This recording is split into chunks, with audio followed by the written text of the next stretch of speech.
이 시간 우리 하나님 말씀 봉독하는 시간 갖도록 하겠습니다. 오늘 우리에게 주신 말씀은 지난주에 이어서요. 동일한 본문의 말씀인데요.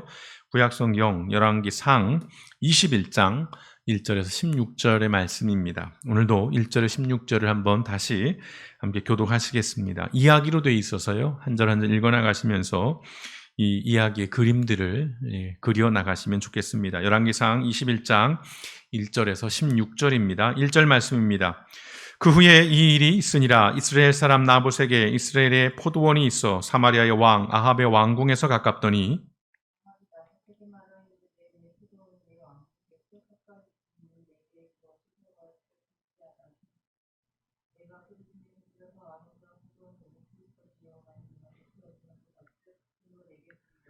나봇이 아합에게 말하되 내 조상의 유산을 왕에게 주기를 여호와께서 금하실지로다 하니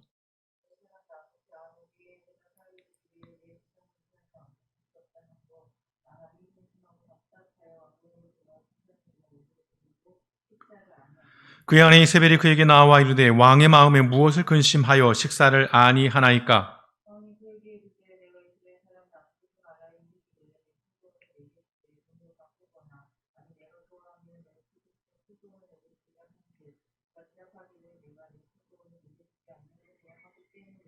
그의 아내 이세벨이 그에게 이르되 왕이 지금 이스라엘 나라를 다스리시나이까. 일어나 식사를 하시고 마음을 즐겁게 하소서.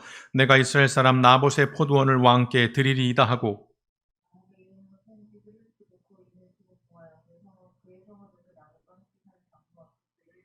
그 편지 사연에 이르기를 금식을 선포하고 나봇을 백성 가운데 높이 앉힌 후에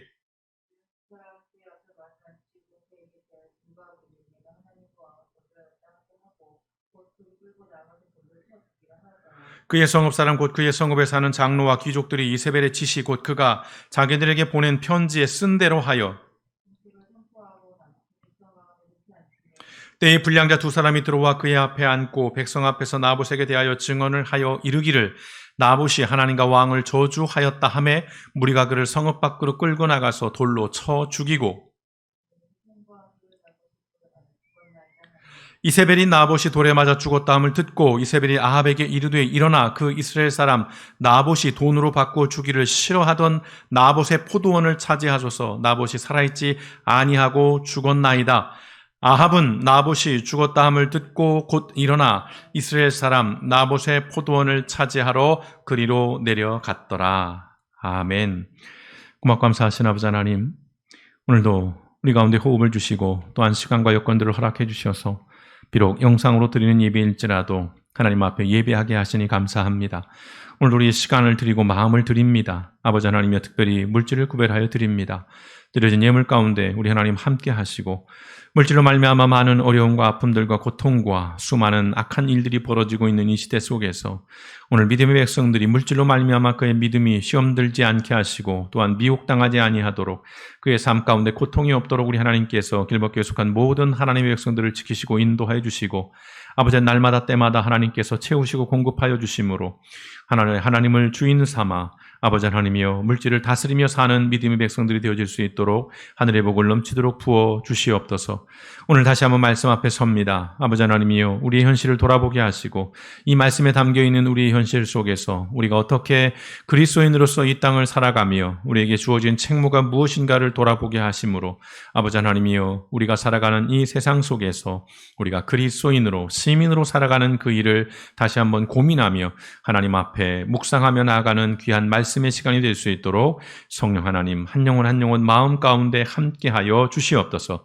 모든 말씀을 권하신 예수님의 이름으로 감사하며 기도드렸습니다. 아멘.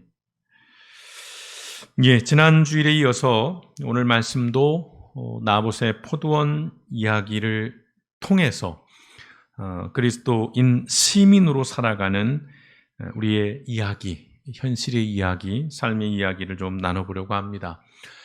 정치에 관한 명언 가운데 제가 개인적으로 좀 정신이 번쩍 들게 하는 두 가지 말이 있습니다.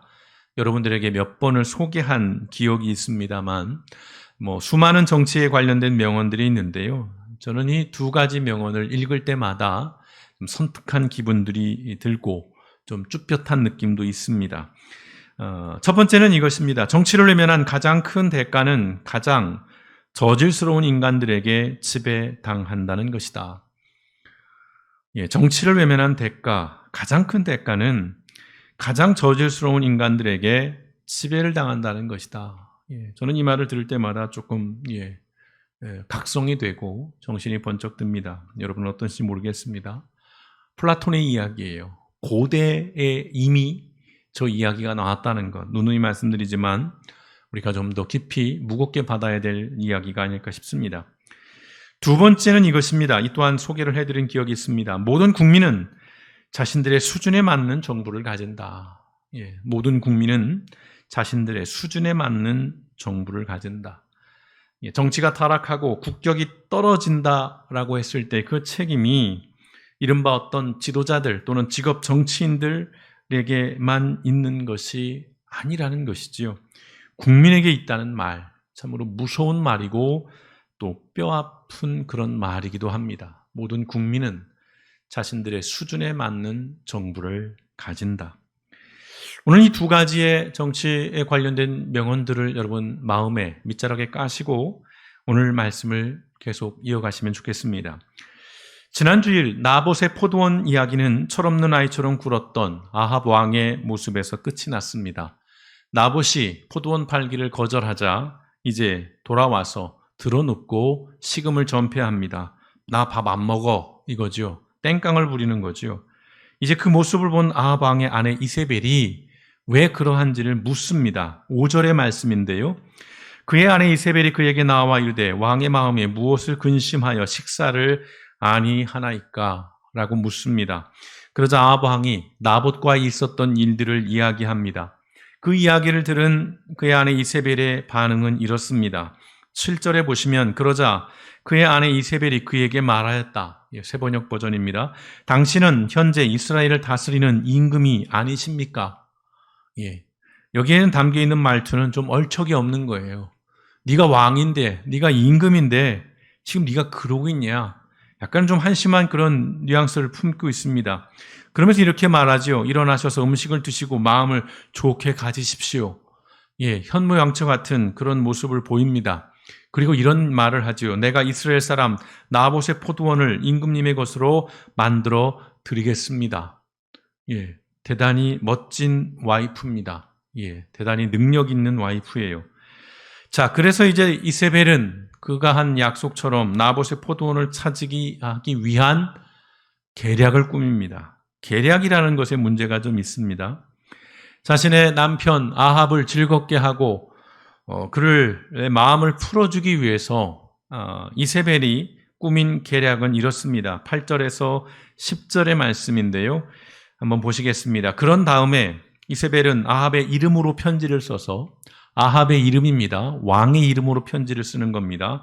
왕명, 어명이라는 것입니다.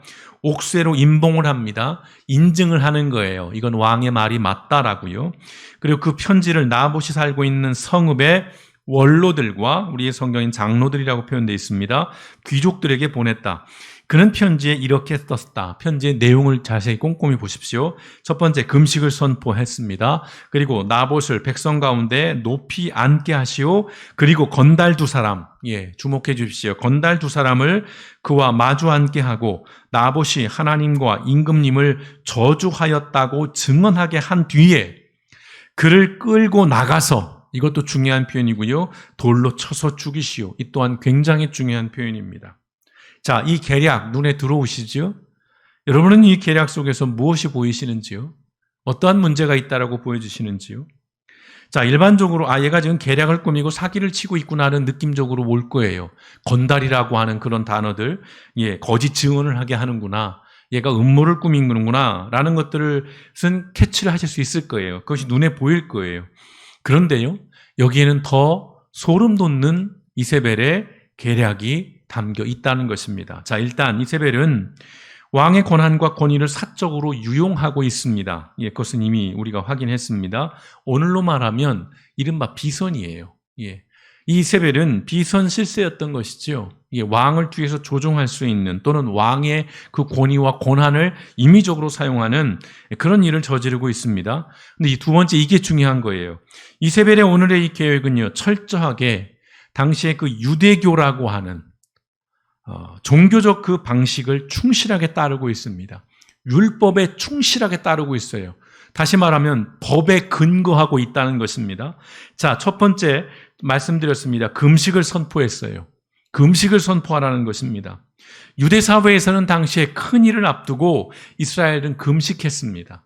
금식을 하는 것이 가장 먼저였어요. 기본이었어요. 이세벨이 그것을 요구합니다. 또 재판을 하라고 하는 것인데 증인을 세우라고 말하죠. 2명을 이야기합니다. 이것이 당시 율법이었어요. 증인은 반드시 2명 이상이어야 했습니다. 신명기 19장 15절 사람의 모든 악에 관하여 또한 모든 죄에 관하여는 한 증인만으로 정할 것이 아니요 2 증인의 입으로나 또는 3 증인의 입으로 그 사건을 확정할 것이며 율법이었어요. 법에 정한 것이 그것이었어요. 그래서 이세벨은 그 법을 지금 지키고 있는 것입니다. 정확하게. 그리고 나봇에게 적용한 혐의 뭡니까? 하나님과 왕을 저주했다라고 하는 혐의를 적용을 합니다. 그 혐의를 적용한 이유는 여기에 있어요. 레위기 24장 16절입니다. 여호와의 이름을 모독하면 그를 반드시 죽일지니 나봇을 죽일 수 있는 그 죄목을 적용을 해야 되는데 그러하기 위해서 율법에 정한 대로 법에 정한 대로 하나님과 왕을 저주했다는 거짓 증언을 하게 만드는 것입니다. 여기서 그치지 않아요. 범죄에 대한 단죄의 방식도 율법을 철저하게 따르고 있습니다. 레위기 24장 16절 온 회중이 돌로 그를 칠 것이니라. 투석형이에요. 돌을 던져 죽이는 것입니다. 율법에 정해진 대로예요. 형식과 절차가 합법적입니다. 법을 어김이 없습니다. 자, 근데 그 내용은 사기예요. 모함이에요. 범죄입니다. 건달을 동원해요. 그리고 거짓 증언을 하게 하는 것이지요. 여러분, 역사 속에서요, 이러한 재판이라고 하는 합법이라고 하는 형식을 통해서 자행된 수많은 범죄를 우리는 기억합니다. 일일이 제가 예를 드리지는 않겠습니다. 지금도 그러한 일들은 벌어지고 있지요. 독재자들도 재판의 형식을 통해서 자신의 정적들을 숙청하고 제거했습니다. 사회에 불만을 갖고 있거나 또는 어떤 불온한 자들이거나 또는 어떤 향후 문제가 될 거라고 여겨지는 사람들을 그냥 불식 중에 밤에 몰래 잡아가다 죽이기도 하지만 많은 경우 재판을 통해서 제거하는 일들 우리는 수없이 보아왔습니다. 그러나 여러분, 절차적으로 법을 지켰다고 해서 그 내용까지 합법적인 것은 아니지요. 이른바 준법의 함정이라고 하는 말 혹시 들어보셨는지요? 이 준법의 함정은 지금도 존재하고 있습니다. 결과적으로 나봇은 이세벨의 이 간교한 계략에 의해서 물론 외형은 합법적입니다. 결국 죽음을 맞습니다. 요즘으로 치면 사법살인을 당한 거예요. 사법살인을 당했습니다. 아합 왕과 이세벨은 왕의 권한을 사적으로 유용했습니다. 아합이 모르지 않았을 거예요. 설령 몰랐다면 그것은 직무유기죠.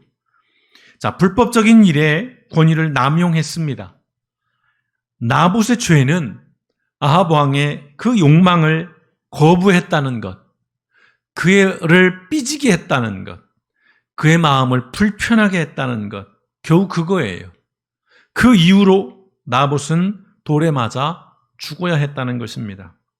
그런데 성도 여러분, 제가 오늘 말씀에서 주목하려고 하는 것, 중점에 두려고 하는 것은 이 아합 왕과 이세벨의 악행이 아니에요. 여러분, 이들은 충분히 그러고도 남을 만큼의 악한 욕망에 사로잡힌 사람들입니다. 이들은 질이 좋지 않아요. 이들은 악합니다. 나빠요. 인격적으로나 모든 면에서 이들은 나쁜 놈들입니다. 악인들이에요.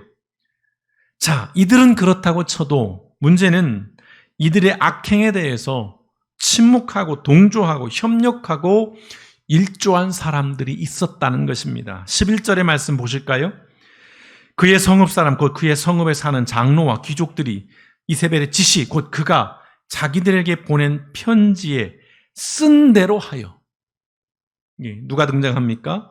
그 성읍의 장로와 귀족들이 등장해요. 그리고 이들이 이세벨의 편지에 쓴 대로 그대로 행합니다. 이세벨의 편지가 전적으로 불법이고 폭력이며 범죄임을 명백하게 알 수 있었던 최고위층 인사들이 어떠한 고민이나 아무런 저항 없이, 거부 없이 이 이세벨의 계략에 참여하고 그것을 충실히 실행했다는 것. 오늘 우린 여기에 좀 주목해 봤으면 합니다. 성도 여러분, 오늘 여기에서 언급한 성읍의 장로와 귀족들은 그 성읍의 정의를 지켜야 하는 책임이 있는 자들이었습니다. 정의를 지키고 백성들을 보호해야 할 책임이 있는 자들이었다는 말입니다. 그들이 권력에 굴복하고 권력의 도구가 되어서 더 큰 권력을 얻고 자신들의 권력을 유지하기 위해서 기꺼이 협력했다라고 하는 이 대목을 여러분 주목해 주십시오. 그들에게 농부 나봇은 자신들이 지켜야 할 책임이 있는 존재가 아니라 자신들의 안위와 이익을 지키기 위한 도구와 수단에 불과했다는 것입니다. 나봇을 직접적으로 죽인 사람은 아합 왕과 이세벨이 아니에요. 이들은 칼을 쓰지도 않았습니다. 돌을 던지지도 않았습니다. 그 어떠한 무력을 쓰지도 않았어요. 이들은 충실한 하수인들을 통해서 자신들의 욕망을 성취했습니다. 성도 여러분, 권력자와 권력은 늘 이런 식이에요. 예전이나 지금이나 늘 이런 식이라는 것입니다. 성경의 이야기를 하나 더 기억해 보실까요? 다윗 왕의 이야기. 다윗 왕도 이 욕망에 피해갈 수 없는 인물이었습니다. 충실한 부하였던 우리아의 아내 밧세바를 자신의 여자로 만들기 위해서 자신이 가진 권력으로 자신의 충직한 부하였던 우리아를 죽입니다. 물론 다윗이 직접 칼을 들어 친 것이 아니에요. 왕의 권한을 사용했습니다. 왕의 권한으로 우리아를 전쟁터에 내보냈어요. 가장 위험한 전쟁터에 선봉에 서게 했습니다. 그리고 그것에서 전사하도록 만들었습니다. 결과적으로는 다윗이 죽인 거예요. 그런데 직접 칼로 찌른 것보다 더 비겁하고 비열한 짓을 다윗이 한 것입니다. 자신의 권위를 가지고 권력을 가지고 자신의 욕망을 채우기 위해서. 세상의 모든 권력은 언제든지 그렇게 변질되고 타락합니다. 백성에 의해서 주어진 합법적인 권한을 가지고 그 백성을 지키고 보호하는 것이 아니라 그 백성을 죽이고 파괴하는 일에 그 권력을 기꺼이 사용합니다. 자신의 욕망을 채우기 위해서 아무렇지도 않게 수백만 명의 국민을 눈 하나 깜짝 않고 죽일 수 있는 것이 권력이요 권력자입니다. 그것은 고대의 이야기만이 아니라 지금 오늘 우리의 이야기이기도 한 것입니다. 그러하기에 그 권력은 분명 견제되어야 하고 통제되어야 한다는 것입니다. 그것을 할 수 있는 사람 누구일까요? 우선은 중간 지도자들입니다. 이들도 부패하고 타락한다면 결국은 일반 국민이 나서야 한다는 것이죠. 국민 한 사람을 자신의 욕망을 위해서 아무렇지도 않게 죽일 수 있는 지도자는 국민 100명, 1000명도 그렇게 죽일 수 있는 사람이라는 것이죠. 나봇이 죽임을 당한 것은 왕이라고 하는 절대 권력 앞에 어쩔 수 없는 일이라 생각할 수 있습니다. 그렇지요. 한 개인입니다. 평범한 농부가 무슨 힘이 있겠어요. 왕과 싸웠을 때 이건 승산이 없는 게임이지요. 그 권력 앞에 죽임을 당하는 것, 그걸 뭐 어쩌겠습니까? 라고 말할 수 있을 것인데 문제는 이겁니다. 그 권력과 결탁하고 그 권력 앞에 하수인으로 전락한 부역자들을 우리는 간과해서는 안 된다는 것입니다. 백성들의 권익을 보호하고 율법을 수호해야 할 그 성읍의 장로들과 귀족들이 악한 일에 가담합니다. 아무런 고민이나 저항이 없어요. 주저함이 없습니다. 그 편지에 쓴 대로 그대로 합니다. 권력자와 권력에 대해서 견제하고 비판적인 태도를 보여야 할 종교가 권력의 하수인이 된 역사는 무수히 많습니다. 우리나라도 마찬가지고요. 그게 기독교의, 우리 한국 기독교의 부끄러운 역사이기도 합니다. 정교 분리를 외치지만 기독교의 유분리를 따져서 어느 때는 정교 분리를 내세우고 어느 때는 정교 일치를 내세웠던 것이 한국의 기독교입니다. 그 일은 지금도 벌어지고 있습니다. 국가를 지키고 국민을 보호해야 할 책임이 있는 군대가 오히려 국민을 학살한 부끄러운 역사도 우리는 생생히 기억하고 있습니다. 아직도 그 역사에 대한 평가와 단죄가 제대로 이루어지지 않은 현실을 우리는 또한 살아가고 있습니다. 권력의 치부와 불법과 범죄를 감시하고 세상에 알려야 할 언론이 오히려 권력에 충실한 개가 되어서 국민의 눈과 귀를 가리고 분별을 흐리게 하는 부끄러운 역사는 지금도 오늘도 계속되고 있습니다. 오히려 그 힘은 더 커지고 있고 그 폐악은 더욱더 짙어지고 있습니다. 불편한 말씀을 좀 드립니다. 소수의 대형 언론사가 모든 것을 지배하고 있습니다. 이것이 우리의 현실입니다. 대단히 기형적입니다. 지난 주일에 말씀드렸습니다. 지금 감옥에 간 전직 대통령들이 온전히 그들만의 잘못으로 감옥에 간 것은 아니라는 말씀. 부자가 되게 해주겠다는 말에 아무것도 묻지도 따지지도 않고 표를 준 국민들도 그 책임에서 자유로울 수가 없다는 것입니다. 물론 먹고 사는 문제가 그만큼 절박해서 그들이 했던 그 말들이 설령 거짓말일지라도 그것이 말 그대로 빌공짜의 공약일지라도 그 말을 믿고 싶은 마음을 이해 못하는 것은 아닙니다. 이 일은 지금도 계속되고 있어요. 지금도 부자가 되게 해주겠다, 집을 갖게 해주겠다, 여러 가지의 이 경제적인 물질적인 혜택을 주겠다는 그 말들에 묻지도 따지지도 않고 지지를 하고 표를 주겠다고 하는 사람들이 아직도 존재하고 있는 이러한 현실들, 참으로 안타까운 일이고 가슴 아픈 일입니다마는 그럼에도 불구하고 우리가 정확하게 분별하고 냉철하게 판단하지 않으면 내가 준 표가 내 삶을 더 고단하게 만드는 것뿐만 아니라 내가 준 표로 인하여 다른 사람의 삶까지도 힘겹게 만들 수 있다는 사실을 여러분 두렵고 떨림으로 우리는 받아들여야 할 것입니다. 그래서 말씀을 드립니다. 시민으로서의 분별과 판단을 우리는 잃지 말아야 한다는 말씀을 드리는 것입니다. 그리스도인으로 사는 시민인 우리에게는 더 큰 책임이 있다는 것입니다. 정치적인 책임뿐만 아니라 이것은 본질적으로 신앙적인 책임입니다. 기독교 신앙은 개인의 수양과 성찰이 전부가 아니라는 말씀을 누누이 끊임없이 말씀을 드리고 있습니다. 이 땅을 하나님의 나라로 회복하고 변화시켜 나가야 할 책임이 우리에게 있다라고도 말씀을 여러 차례 드리고 있습니다. 정치를 외면하고 세상에 무관심한 것은 그래서 직무유기인 것이고 이것은 나아가 불신앙이라는 것입니다. 예수님께서는 우리 그리스도인들을 향해서 제자들을 향해서 이렇게 말씀했습니다. 너희는 세상의 빛이요 소금이라. 빛이 되라, 소금이 되라가 아니라 이미 빛이라고 말씀하셨고 소금이라고 말씀하신 겁니다. 여러분, 이 말씀의 의미가 뭡니까? 그리스도인의 사회적인 역할과 책임과 책무에 대한 그러한 말씀인 것입니다.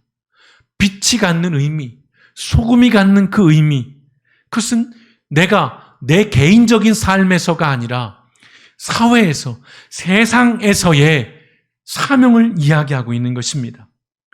만약에요, 그 성읍의 장로들과 귀족들이 나봇을 죽이라고 하는 그 이세벨의 간악한 편지를 받고 그 계획의 부당함에 대해서 문제를 제기하고 저항했다면 어떤 일이 일어났을까요? 뻔합니다. 최악의 경우 그들도 죽임을 당했을 겁니다. 죽임까지는 아닐지라도 그들에게 심각한 불이익이 가해졌을 겁니다. 여러분, 우리도 이러한 현실을 아직도 살아갑니다. 우리도 마찬가지죠. 지금의 세상, 지금의 사회도 마찬가지입니다. 지금은 어떤 일을 합니까? 밥그릇을 빼앗습니다. 가족과 지인들을 탈탈 털어버립니다. 그래서 그들에게 고통을 줍니다. 협박을 합니다. 도저히 버틸 수 없게 만들어버리지요. 그것을 통해서 권력에 쉽게 굴복하고 권력자는 아무렇지도 않게 불법적인 지시와 부당한 거래를 일삼습니다. 그리고 이것이 계속해서 반복되고 있습니다. 최근 들어 나오는 뉴스들 제가 굳이 입으로 언급하지는 않겠습니다. 우리 사회에 지금 혼란스러움을 주고 있는 여러 가지 일련의 일들을 제가 굳이 입으로 말씀드리지는 않겠습니다. 여러분, 그 과정에서 누군가는 어마무시한 부당한 이익을 얻고 누군가는 삶이 송두리째 피폐하게 되고 파괴되는 억울함과 고통을 당하게 됩니다. 아무런 힘이 없었던 나봇도 하나님의 법을 지키고자 했습니다. 죽을 수 있을 거라는 충분한 예상이 됐음에도 그는 하나님의 법을 지켰습니다. 그러한 나봇과 같은 사람을 지켜주고 보호해야 할 책임이 있는 위치에 있던 사람들이 자신들이 가진 힘과 영향력으로 그걸 정의롭게 사용하지 않고 오히려 불법을 행하는 일에 사용했다는 것입니다. 그래서 오늘 저는 저 자신에게 이런 질문을 해봅니다. 내 삶은 어떠한가? 그렇다면 나는 지금 어떠한가? 장로와 귀족 같은 힘과 영향력은 없지만 내 삶은 하나님의 법을 지키고 있는가? 하나님의 정의를 실현하고 하나님의 나라를 회복하는 일에 나는 얼마나 기여하고 있는가? 나봇처럼 은모살지라도 적어도 장로와 귀족 같은 삶은 살지 않기를 저는 소망해 봅니다. 성도 여러분은 어떠신지요? 권력자들이 힘을 남용하고 법관들이 법으로 정치를 하고 언론들이 가짜뉴스로 선동하는 것은 결국은 시민들이 무관심하기 때문입니다. 그러나 백보양보에서 일반 시민들은 그럴 수 있다고 할 수 있습니다. 하지만 세상의 빛과 소금인 그리스도인들조차도 이러한 시민의 책임을 다하지 않는다면 여러분, 세상에 소망이 있겠습니까? 목사님, 지금도 세상에 소망이 없어요. 예, 맞습니다. 그런데 왜 소망이 없는지를 우리는 더 고민해 봤으면 하자는 것입니다. 오늘 우리의 교회들은 힘이 있습니다. 오늘 우리의 교회들은 영향력이 있어요. 국민 모두가 다 각성하지 않아도 돼요. 한 사람만 있어도 세상은 바뀔 수 있는 것입니다. 의인 10명을 찾으셨어요. 어두운 시절에 우리 사회를 이끌었던 사람들은 여러분 그리스도인들이었습니다. 교회였습니다. 우리에게는 이런 빛나는 역사가 있어요.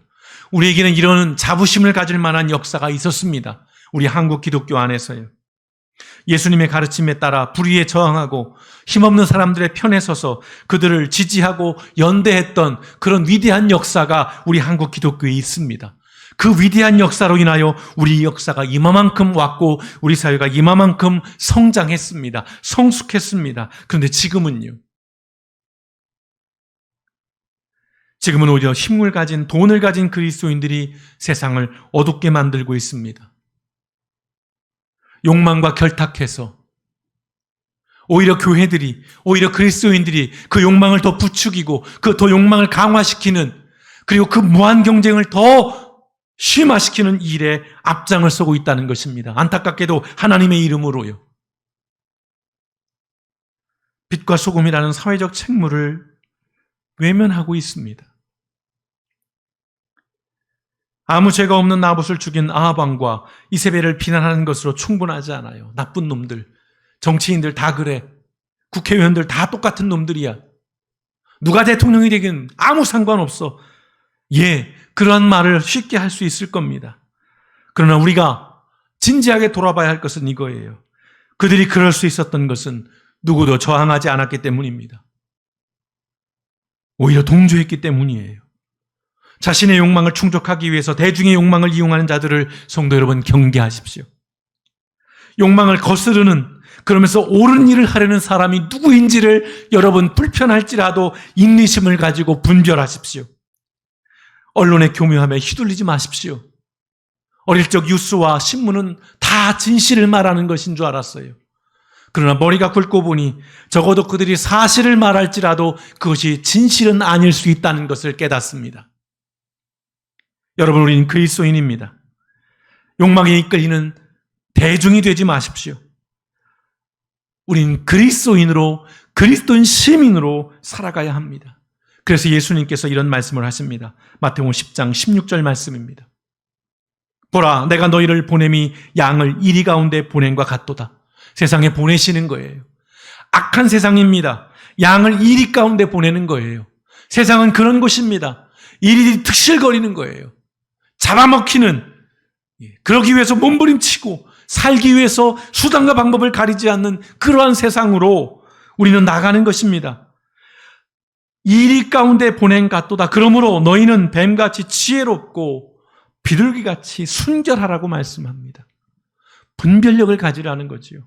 하나님의 지혜를 가지고 정신을 똑바로 차리고 두 눈을 크게 뜨고 부자 되게 해주겠다, 돈 많이 벌게 해주겠다, 출세하게 해주겠다, 세금 적게 내게 해주겠다, 이런 거에 눈이 멀지 말고 그 사람이 하나님을 두려워할 줄 아는 사람인지, 그 사람이 국민을 두려워할 줄 아는 사람인지, 정말 그 사람이 품격 있게 이 나라와 민족을 이끌어갈 지도자인지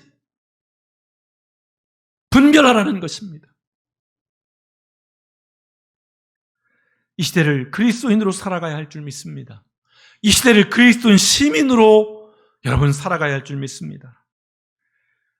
제가 왜 이렇게 열을 내는지, 제가 왜 이렇게 큰 소리를 지르는지, 제가 왜 이렇게 감정을 실어서 말씀하시는지 여러분 불편한 마음보다는 헤아려 보시기를 간절히 부탁을 드리겠습니다.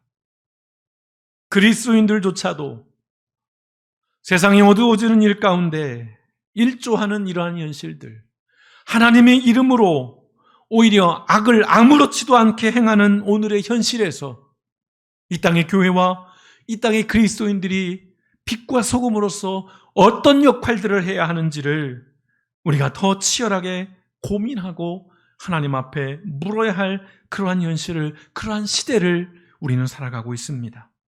그 어떤 시대보다도 빛과 소금이라고 하는 이 시대 정신을 우리가 놓쳐서는 안 되는 그러한 삶의 한복판에 우리가 있다라는 것입니다.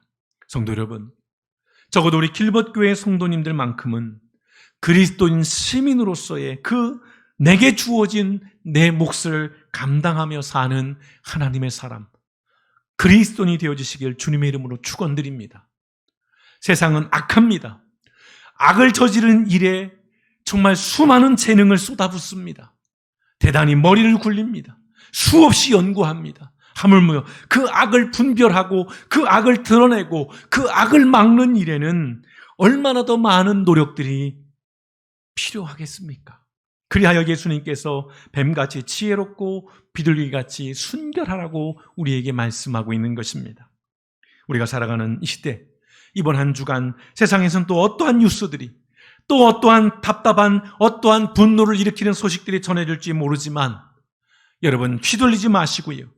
그리스도인으로서 냉철하게 하나님의 말씀에 근거하여서 세상 사람들의 그러한 가치나 습관이 욕망이 아닌 하나님의 말씀을 붙잡고 휘둘림 없이 중심을 잡고 서서 세상을 분별하는 것뿐만 아니라 이 세상을 더 나은 세상으로 하나님의 나라로 변화시켜 나가는 그 일에 이번 한 주간 여러분의 선택과 여러분의 판단들이 귀하게 내려지고 또한 하나님 앞에 부끄럽지 않은 믿음의 삶의 여정이 되어지시기를 주님의 이름으로 축원드립니다. 기도하시겠습니다.